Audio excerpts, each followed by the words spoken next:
महला दूजा। यो जग सच्चे की है कोठड़ी, सच्चे का विच वास। इक ना हुक्म समाए ने, इक ना हुक्मे करे विनाश। इक ना भाणे कढने, इक ना माया विच निवास। ये बे आख न जापई, जे किसे आने रास। नानक गुरमुख जानिए, जाको आप करे परगास पौड़ी। नानक जी उपाय गए, लिखना में धर्म बहालिया। उथे सच्चे ही सच निबड़े, सुन अख कड़े जज मालिया। थाव न पाए ने कूड़े यार, मोह काले दोजक चालिया।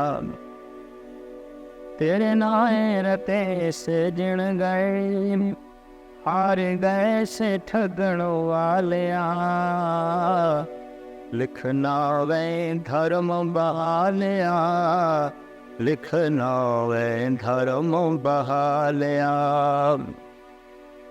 आसा दीवार दी ये जो दूजी पौड़ी है, इस विच जो 3 श्लोक ने।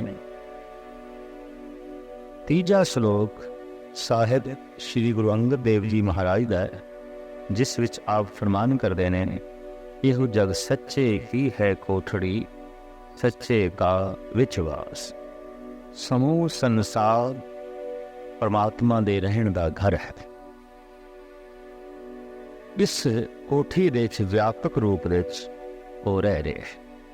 बनस्पति, सागर, ग्रह, नक्षत्र, रेत दे जर्रे तो लैके सूरज दियां किरणा, हाथी की, पहाड़, पाताल, आकाश, जिथे तक निगाह जाती है और जो अदृश्य दुनिया है, ये सारा जगत, ये सारा ब्रह्मंड उस अकाल पुरख दे रहन दी थां है। कोई विशेष ठिकाना परमात्मा दा नहीं है, भी फलानी थां ते है तो इसका मतलब है इस थां ते नहीं है। दो शब्द परमात्मा प्रति जो प्रयोग किए जाते हैं, वो सच्चाई की कसौटी ते पूरे नहीं उतरते। जैसे कि आखिया जाता है, परमात्मा नूं लभना है, ते लभना उसनों पैंदा है जो गुम हो गए। वो गुम नहीं होया। परमात्मा दे कोल जाना है तो कोल उसदे ही जाना है जो अपने तो दूर है। जो अपने तो दूर नहीं, उसदे कोल की जाना। जो गुम नहीं होया, उन्होंने लभना की। इस वास्ते गुरु नानक दी बाणी दा ऐसा कहना है कि तू अखां खोल, उते हाजिर नाजर है। वो गुम नहीं होया और वो तैथों दूर भी नहीं, लिहाजा उसदे कोल जाना है या उन्होंने लभना है। धार्मिक दुनिया विच ये जो कहावतां ने, ये भी भ्रांति ते खड़ियां ने। दरअसल गलत नहीं है। तू अपनियां अखां खोल, उते ज़ाहिर ज़हूर हैं कि हाजिर हजूर हैं। उदा ना दिखाई देना उदी दूरी नहीं है, उदा ना दिखाई देना उसदा गुम होना नहीं है, बल्कि तेरा सोना है, तेरी अखां दा बंद होना है। साहिब गुरु अंगद देव जी महाराज इस पावन पवित्र श्लोक दे राहीं ये संदेश उपदेश दे रहे हैं कि समूह ब्रह्मंड, ये सारे दा सारा जगत परमात्मा दे रहन दी थां है। आसन लोहे लोहे भंडार। वास्तविक उस परमात्मा दा आसन हर लोक दे है, हर बशर दे है, हर जीव दे है। कोई उसका एक सिंहासन नहीं, ये व्यापक ब्रह्मंड उसका सिंहासन है और इस सारे ब्रह्मंड दे वो बैठा। यह जग सच्चे की है कोठड़ी, सच्चे का विचवास। ये कोठड़ी चूंकि सच दी है, इस वास्ते कोठड़ी भी सच्ची है। जिस घर दे धार्मिक लोग रहिंदे होवन, जिस घर विच धार्मिक विचार अच्छे पैर पढ़े जाते होवन, पढ़ाए जाते होवन, उस इट्टां दी ढेरी नूं भी लोकी धार्मिक मंदिर कह देंदे हैं। ते इट्टां ही है, ते पत्थर ही है, ते लकड़ ही। लेकिन धार्मिक मंदिर, ये मकान धार्मिक भवन है की है, वो धर्म की चर्चा है, वो कोई धार्मिक मनुख रहिंदे ने, ਉਹਦੇ 'ਚ ਧਰਮ ਦੀ ਗੱਲ ਕੀਤੀ ਜਾ ਰਹੀ ਹੈ, ਉਹਦੇ 'ਚ ਧਰਮ ਦੀ ਗੱਲ ਸੁਣਾਈ ਜਾ ਰਹੀ ਹੈ। ਤੋ ਜਿੱਥੇ ਧਰਮ ਦੀ ਗੱਲ ਕੀਤੀ ਜਾ ਰਹੀ ਹੈ, ਧਰਮ ਦੀ ਗੱਲ ਸੁਣਾਈ ਜਾ ਰਹੀ ਹੈ, ਉਹ ਅਸਥਾਨ, ਉਹ ਘਰ ਆਮ ਘਰ ਨਹੀਂ ਰਹਿ ਜਾਂਦਾ, ਉਹ ਪਾਵਨ ਘਰ ਬਣ ਜਾਂਦਾ ਹੈ, ਪਵਿੱਤਰ ਘਰ ਬਣ ਜਾਂਦਾ ਹੈ। ਸਾਰੇ ਬ੍ਰਹਿਮੰਡ ਦੇ ਜ਼ਰਰੇ ਜ਼ਰਰੇ ਵਿੱਚ ਉਸ ਸੱਚ ਦਾ ਵਾਸਾ ਹੈ। ਇਸ ਵਾਸਤੇ ਗੁਰੂ ਨਾਨਕ ਦੇਵ ਜੀ ਮਹਾਰਾਜ ਇਸ ਬ੍ਰਹਿਮੰਡ ਨੂੰ ਸੱਚੇ ਦੀ ਕੋਠੜੀ ਕਹਿੰਦੇ ਨੇ, ਸੱਚ ਦੀ ਕੋਠੜੀ ਕਹਿੰਦੇ ਨੇ। ਕਿ ਝੂਠੇ ਦੀ ਕੋਠੜੀ ਆਉਂਦੀ ਤਾਂ ਸ਼ਾਇਦ ਇਹ ਕੋਠੜੀ ਝੂਠੀ ਆਉਂਦੀ ਹੈ, ਪਰ ਚੂੰਕਿ ਸੱਚ ਦੀ ਕੋਠੜੀ ਹੈ ਤੇ ਸੱਚ ਦਾ ਇਸ ਵਿੱਚ ਵਾਸ ਹੈ, ਜਗਤ ਦੇ ਕਿਸੇ ਹਿੱਸੇ ਦੀ ਨਿੰਦਾ ਜਾਂ ਉਸ ਨੂੰ ਚੋਟ ਪਹੁੰਚਾਉਣਾ, ਦਰਅਸਲ ਇਹ ਵੀ ਕਰਤੇ ਪੁਰਖ ਨੂੰ ਚੋਟ ਪਹੁੰਚਾਉਣਾ ਹੋਵੇਗਾ, ਕਿਉਂਕਿ ਇਹ ਉਸ ਦੀ ਕੋਠੜੀ ਹੈ। ਇਹੋ ਜਗ ਸੱਚੇ ਕੀ ਹੈ ਕੋਠੜੀ, ਸੱਚੇ ਕਾ ਵਿੱਚ ਵਾਸ, ਇੱਕ ਨਾ ਹੁਕਮ ਸਮਾਏ ਲੈ, ਇੱਕ ਨਾ ਹੁਕਮੇ ਕਰੇ ਵਿਨਾਸ਼। ਇੱਕ ਅਦਨੇ ਉਸ ਦਾ ਹੁਕਮ ਮੰਨ ਕੇ ਹੁਕਮੀ ਵਿੱਚ ਸਮਾਈ ਹਾਸਲ ਕਰ ਲਈ ਹੈ, ਤੇ ਇੱਕ ਹੁਕਮ ਨੂੰ ਨਾ ਮੰਨ ਕੇ ਵਿਨਾਸ਼ ਹੋ ਰਹੇ ਨੇ, ਨਾਸ ਹੋ ਰਹੇ ਨੇ, ਖੱਜਲ ਖੁਆਰ ਹੋ ਰਹੇ ਨੇ, ਦੁਖੀ ਹੋ ਰਹੇ ਨੇ, ਬੇਚੈਨ ਹੋ ਰਹੇ ਨੇ। ਇੱਕ ਨਾ ਨੇ ਹੁਕਮ ਨੂੰ ਮੰਨ ਕੇ ਪ੍ਰਮਾਤਮਾ ਦੀ ਸਮਾਈ ਹਾਸਲ ਕਰ ਲਈ ਹੈ।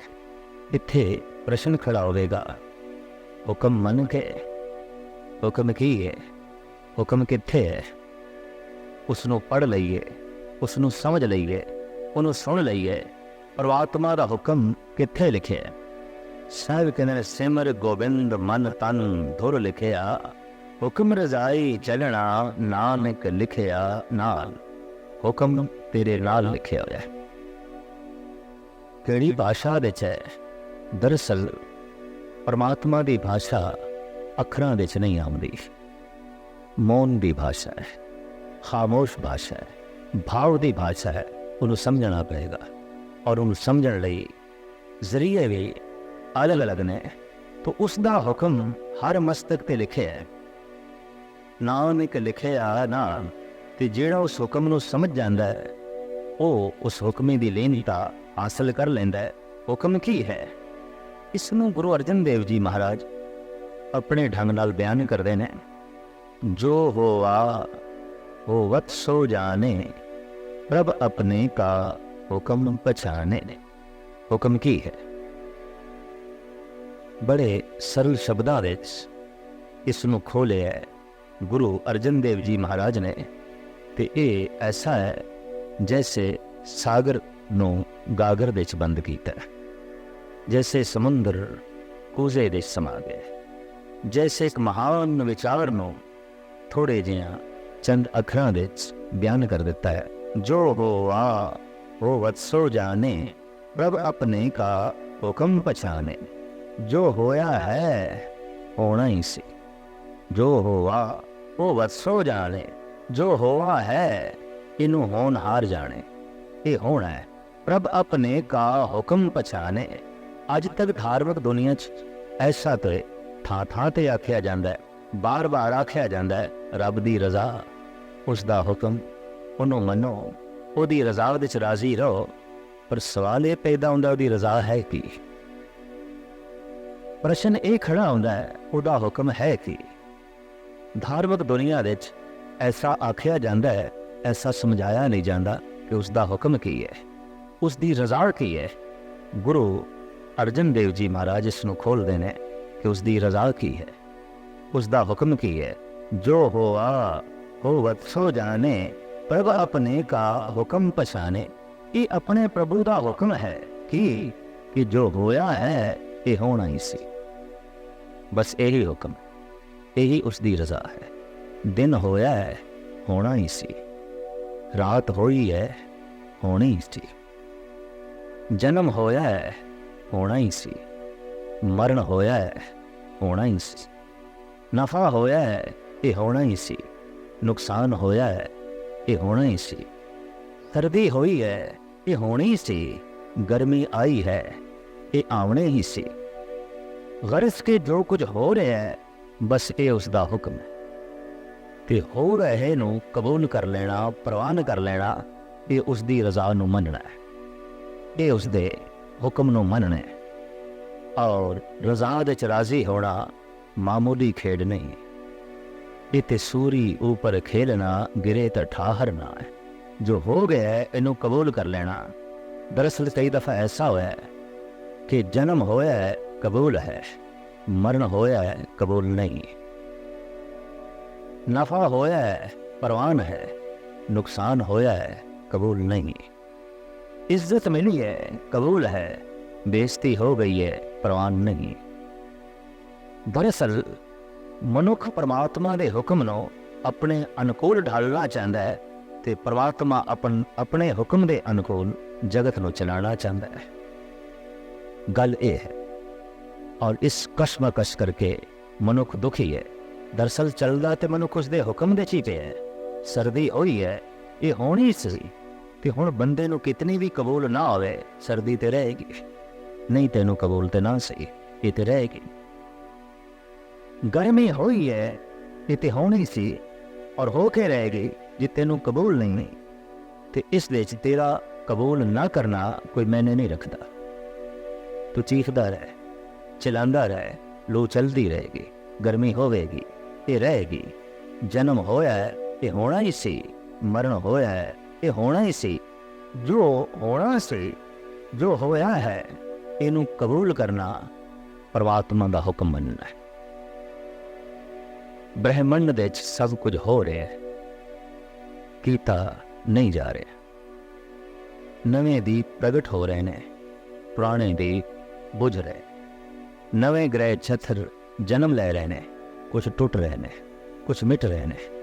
एक बहुत वड्डी लीला चल रही है, एक बहुत वड्डा खेल चल रहा है, जिसनों परवान करना पेगा, कबूल करना पेगा।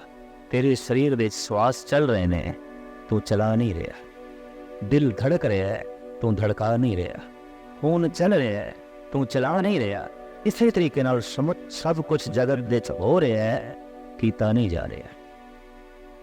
दो तरह के मनुख ने जो ऐसा दावा करनगे, नहीं ये मैं कीता, ते जे तू कीता है ते तेरे कीते नाल सुख मिले है, इनू तू कबूल कीता है, ते दुख मिले है, इनू क्यों नहीं तू कबूल कीता? ये भी तेरी कृत।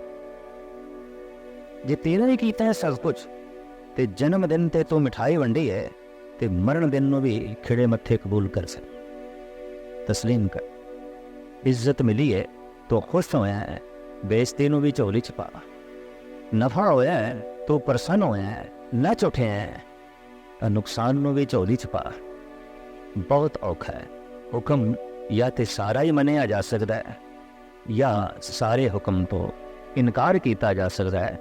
ऐसा नहीं हो सकता भी मैं अद्धा हुक्म मनदा ते अद्धा नहीं। और ये हकीकत है कि कोई इनकार करके भी हुक्म मनन तो बच नहीं सकता, लेकिन इनकार करने दे नाल दुख होर वधा लेगा, बेचैनी होर वधा लेगा। पर हुक्म नूं मनन दे नाल हकीकत यह है कि परम सुख की प्राप्ति हो जाती।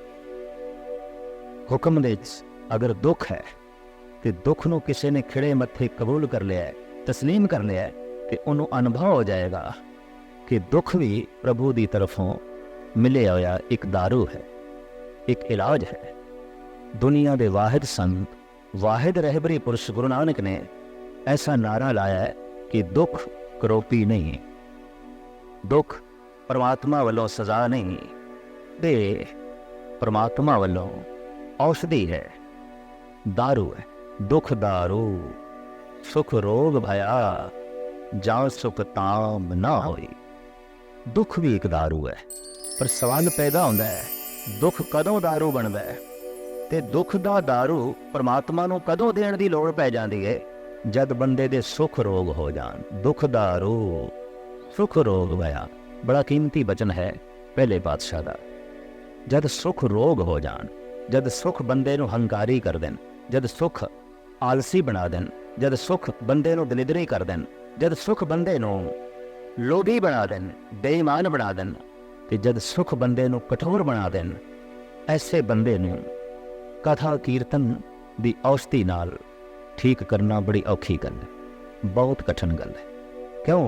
कि वो आलसी इतना हो गया है, वो अहंकारी इतना हो गया है, वो लोभी इतना हो गया है, उन्हें दूरी इतनी वधा रही है कि उस तक इस शब्द का पुजना, इस विचार का पुजना बहुत औखा है। उन्हें अपने हृदय के सारे पट बंद कर लेने, उस तक ये विचार नहीं पहुँच सकती।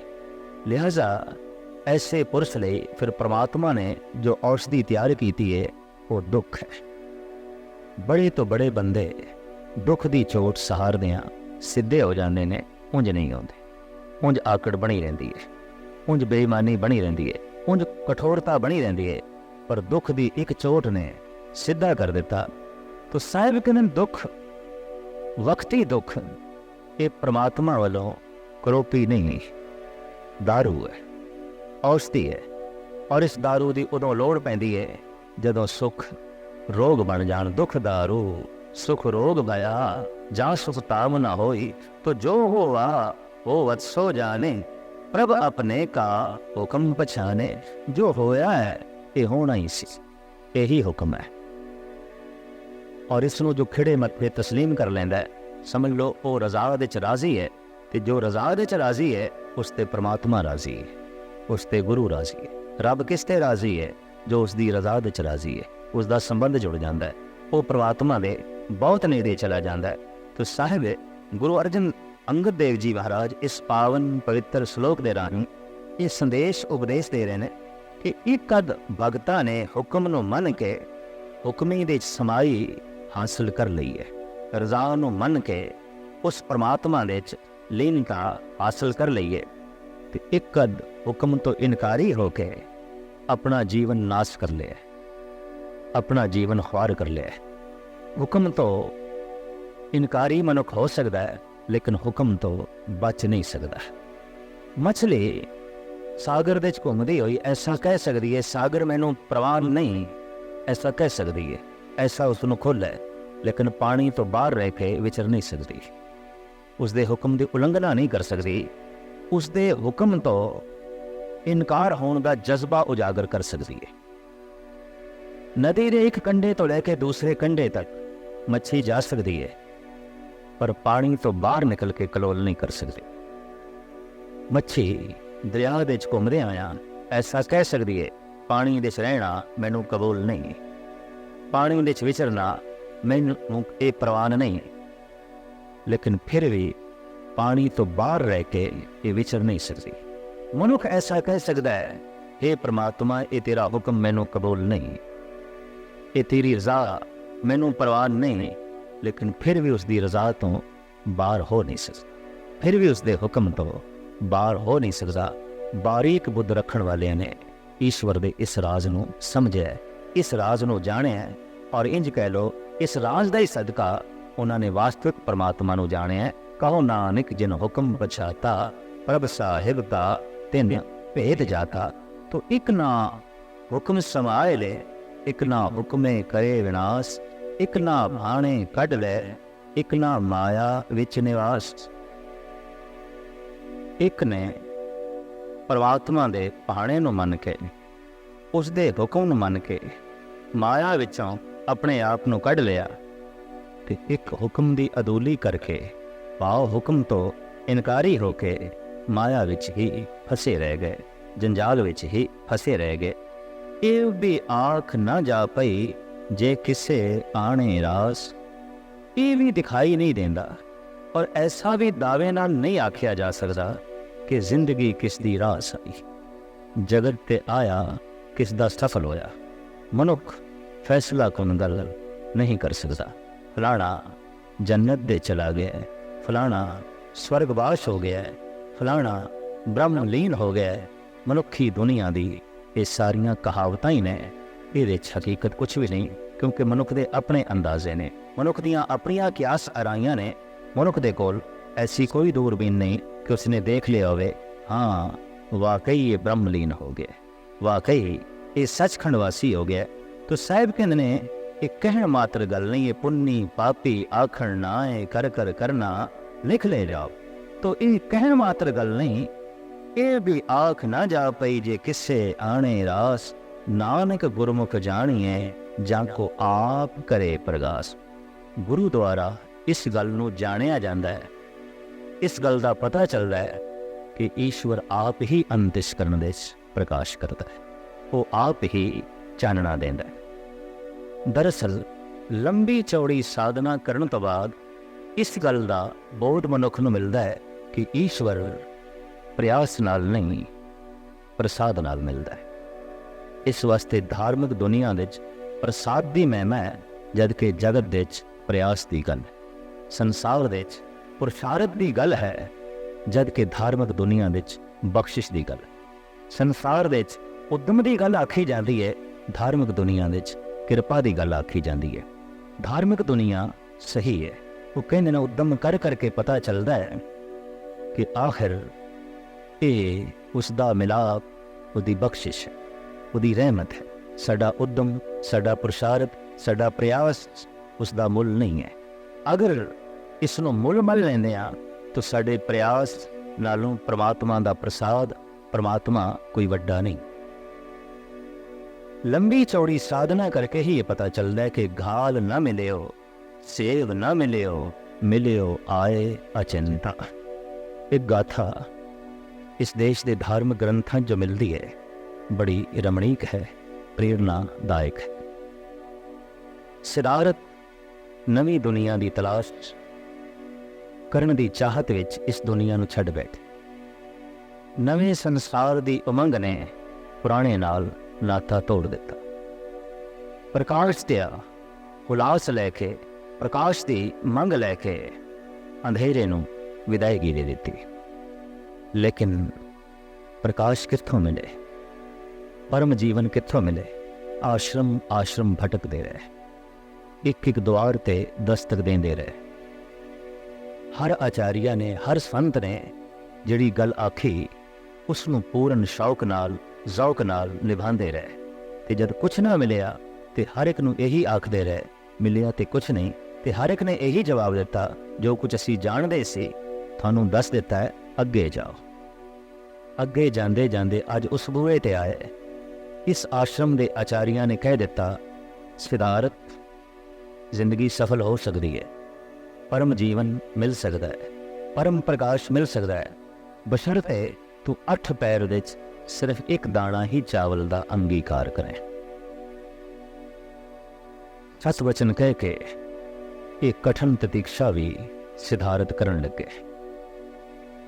40 ਦਿਨ ਇਸ ਤਰ੍ਹਾਂ ਕਰਨ ਲਈ ਆਸ਼ਰਮ ਦੇ ਮੁਖੀ ਨੇ ਆਖਿਆ, ਔਰ ਪੂਰਨ 40 ਦਿਨ ਤੱਕ ਇੱਕ ਦਾਣੇ ਤੇ ਰਹਿ ਸਰੀਰ ਸੁੱਕ ਗਿਆ, ਲੱਕੜੀ ਹੋ ਗਿਆ। ਕੁਝ ਪੁਰਾਣੀ ਸਾਧਨਾ ਕਰਕੇ, ਕੁਝ ਨਵੀਂ ਪ੍ਰਤੀਕਸ਼ਾ ਕਰਕੇ। ਲੇਕਿਨ ਜਦ ਅੱਜ 40ਵਾਂ ਦਿਨ ਵੀ ਸੰਪੂਰਨ ਹੋ ਗਿਆ ਤੇ ਘਟਨਾ ਕੁਝ ਵੀ ਨਾ ਘਟੀ, ਤਾਂ ਆਸ਼ਰਮ ਦੇ ਆਚਾਰੀਏ ਦੇ ਅੱਗੋਂ ਪ੍ਰਸ਼ਨ ਉੱਤਰ ਹੋ ਕੇ ਖੜੇ ਹੋ ਗਏ। ਪ੍ਰਸ਼ਨ ਚਿੰਨ੍ਹ ਬਣ ਕੇ ਸਵਾਲੀਆ ਹਰੂਫ ਲੈ ਕੇ ਸਾਹਮਣੇ ਖੜੇ ਨੇ, ਗੱਲ ਤੇ ਕੁਝ ਵੀ ਨਹੀਂ ਬਣੀ। ਤਾਂ ਇਸ ਆਚਾਰੀਆ ਨੇ ਵੀ ਕਹਿ ਦਿੱਤਾ, ਜੋ ਕੁਝ ਅਸੀਂ ਜਾਣਦੇ ਸੀ ਦੱਸ ਦਿੱਤਾ ਹੈ, ਤੁਸੀਂ ਕਿਸੇ ਹੋਰ ਬੂਹੇ ਤੇ ਜਾਓ। ਲੇਕਿਨ ਹੋਰ ਥਾਂ ਤੋਂ ਕੁਝ ਹੋਰ ਖਬਰ ਮਿਲੇ ਤਾਂ ਸਾਨੂੰ ਜ਼ਰੂਰ ਦੱਸਣਾ। ਰੁਖਸਤ ਹੋ ਗਏ। ਨਿਢਾਲ ਸਰੀਰ ਆਹਿਸਤਾ ਆਹਿਸਤਾ ਜਾ ਰਹੇ ਨੇ। ਅੰਦਰ ਸ਼ਾਂਤੀ ਦੀ ਇੱਛਾ ਛੱਡ ਦਿੱਤੀ, ਪਰਮ ਜੀਵਨ ਦੀ ਪ੍ਰਾਪਤੀ ਦੀ ਜੋ ਉਮੰਗ ਸੀ ਉਹ ਵੀ ਛੱਡ ਦਿੱਤੀ। ਈਸ਼ਵਰ ਮਿਲੇ ਇਹ ਇੱਛਾ ਵੀ ਇੱਕ ਪਾਸੇ ਸੁੱਟ ਦਿੱਤੀ। ਨਿਰੰਜਨਾ ਨਦੀ ਬੜੇ ਔਖੇ ਢੰਗ ਨਾਲ ਅਬੂਰ ਕਰ ਰਹੇ ਨੇ, ਕਿਉਂਕਿ ਸਰੀਰ ਵਿੱਚ ਬਲ ਨਹੀਂ। ਇੱਕ ਸ਼ਾਖ ਦੇ ਆਸਰੇ ਤੇ ਆਪ ਪਾਰ ਲੱਗੇ। ਬੋੜ ਦੇ ਦਰਖਤ ਥੱਲੇ ਬੈਠ ਕੇ ਨਿਰਾਸ਼, ਸ਼ਾਂਤੀ ਤੋਂ ਵੀ ਨਿਰਾਸ਼, ਈਸ਼ਵਰ ਤੋਂ ਵੀ ਨਿਰਾਸ਼, ਪਰਮ ਸੁਖ ਤੋਂ ਵੀ ਨਿਰਾਸ਼, ਪਰਮ ਆਨੰਦ ਤੋਂ ਵੀ ਨਿਰਾਸ਼।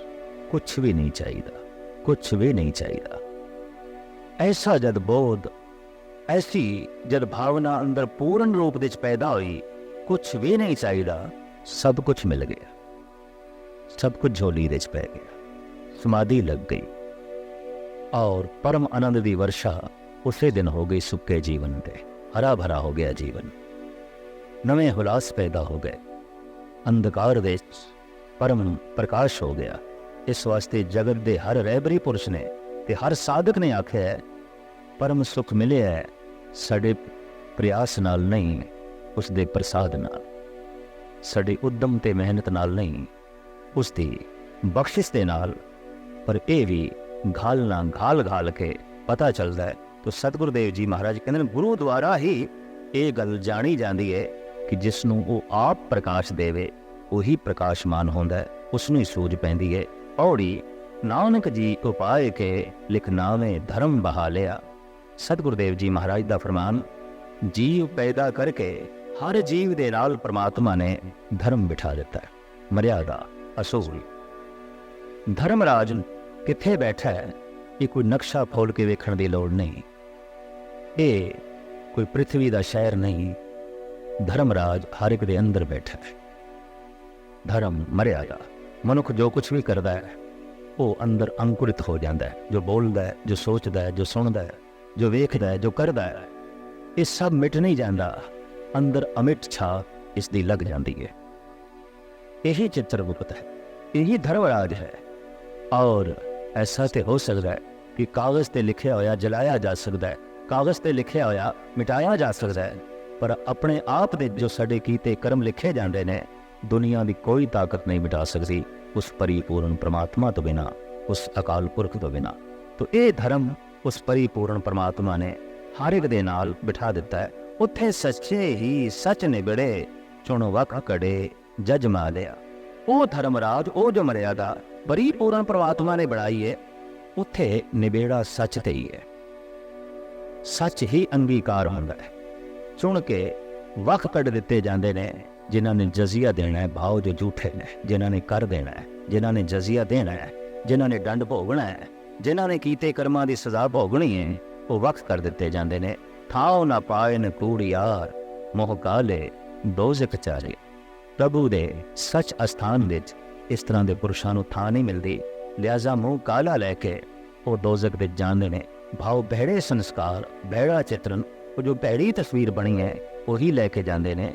एक वो है जिन्हें तस्वीर बना आती है, एक हम हैं लिया अपनी ही सूरत को बिगाड़। एक वो है जिन्हें तस्वीर बना आती है। अक्सर मनुख ने अपनी तस्वीर अंदर आप बनानी है, लेकिन इतनी बिगाड़ बैठता है जिसका जिक्र साहिब कहते हैं कि मोह काले दोज़ख चालिया, काले मुँह नाल चले दोज़खां विच दुखा भोगण लई। तेरे नाय रते से जिण गए, हार गए से छगण वाले आ। तेरे नाम दे रंग विच जो रथे गए, उन्होंने जीवन की बाजी जिण लई, जित लई। ते जिन्हां नूं इह रंग ना चढ़िया वो हार गए, वो ठगे गए, वो माया तो ठगे गए। ठगण वाले ही माया तो ठगे गए। संसार नूं ठगण वाले ही संसार तो ठगे गए। मनुखां नूं ठगण वाले ही जगत तो ठगे गए। और इस तरीके नाल जीवन की बाजी हार गए। लिख नावे धर्म बहा लिया। ਸਾਹਿਬ ਕਹਿੰਦੇ ਨੇ ਕਿ ਪ੍ਰਮਾਤਮਾ ਨੇ ਜੀਵਾਂ ਦੇ ਕਰਮਾਂ ਨੂੰ ਲਿਖਣ ਲਈ ਇਸ ਢੰਗ ਦੀ ਮਰਿਆਦਾ, ਇਸ ਢੰਗ ਦਾ ਧਰਮ ਨਾਲ ਬਿਠਾ ਦਿੱਤਾ ਹੈ। ਤੇ